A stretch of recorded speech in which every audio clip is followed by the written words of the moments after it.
Hello guys, we are back with our next lecture. In this lecture, let us go through the next question. Okay, so this question belongs to GATE CSC 2011, right? Yes. So the question is, a thread is usually defined as a lightweight process. Yes, so that is a nickname for a thread, guys, because an operating system maintains a small data structure for thread than a process. So in general to this, which of the following is true? So they are asking which of the following is true, right?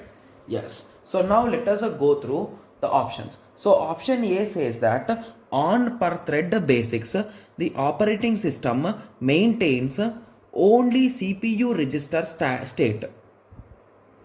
Okay, so let us go through the rest of the options also, and based on that let us decide. So option B says that the operating system does not maintain a separate stack, okay, for each process, each thread. So this option is wrong, guys. I am sure about it, because for each thread we are going to have code section, we are going to have data section, we are going to have file section, and register and stack, right? Yes. So if you are talking about multi-threading, so these things will be common for all these three things, and these two are mandatorily separate for each and every thread, right? Yes, but this is option states that stack is not separate. So with that understanding, I can 100% say that that option is wrong, right?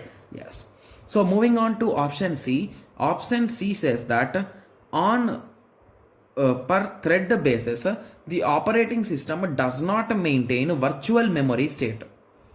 Okay, so this might be correct. Okay, so let us continue. So I'm not clear with option A and option C, guys. Okay, so let us go through option D. On thread basis, the operating system only schedules and accounting information, only stores schedules and everything, only accounting information. No, right?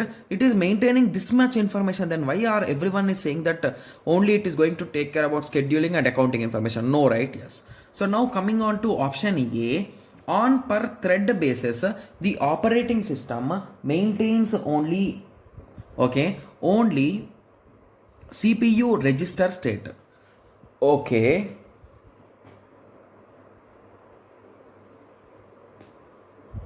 Okay, so basically I think, so here it should be stack, guys. So what is this register state? So basically they are talking about registers, right? Yes, but it is not only, right, because along with registers we are having stack, we are having files, we are having data, we are having code. So with that understanding, I think we can eliminate this option. So now moving on to option C. Okay, so option C says that on per thread basis, the operating system does not maintain virtual memory states. Okay, so basically operating system will not maintain, guys. So this is the true option. So you can directly eliminate from other options, right? Yes, so that's a true statement, guys. So virtual memory states are not maintained. Okay, yes. So I hope everyone got a clear idea with respect to this question. So in the next lecture, let us continue with the next question. Thank you. Thanks for watching. Like, share and subscribe for more awesome videos like this. Thank you.